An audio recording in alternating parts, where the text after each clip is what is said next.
আজ থেকে জয় বাংলা আর জাতীয় স্লোগান নয়। মঙ্গলবার হাইকোর্টের রায় স্থগিত করে আদেশ দেন প্রধান বিচারপতি ড. সৈয়দ রেফাত আহমেদের নেতৃত্বাধীন 4 সদস্যের আপিল বিভাগ।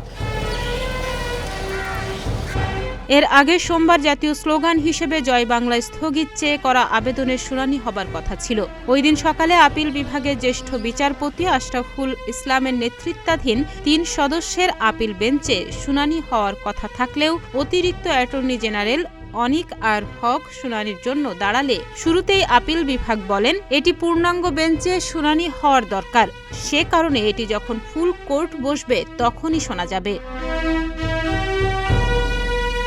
জয় বাংলাকে জাতীয় স্লোগান ঘোষণা করে হাইকোর্টের দেয়ার রায় স্থগিত চেয়ে আবেদন করে রাষ্ট্রপক্ষ। গত 2 ডিসেম্বর এ তথ্য জানান অতিরিক্ত অ্যাটর্নি জেনারেল ব্যারিস্টার অনিক আর হক।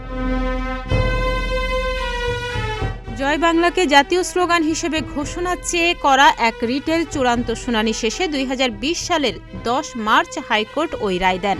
রায়ে জয় বাংলা বাংলাদেশের জাতীয় স্লোগান হবে এবং জাতীয় দিবস, সরকারি অনুষ্ঠান এবং শিক্ষা প্রতিষ্ঠানে স্লোগানটি উচ্চারণের জন্য পদক্ষেপ নিতেও বলা হয়। 2017 সালে ওই রিট করেন সুপ্রিম কোর্টের এক আইনজীবী।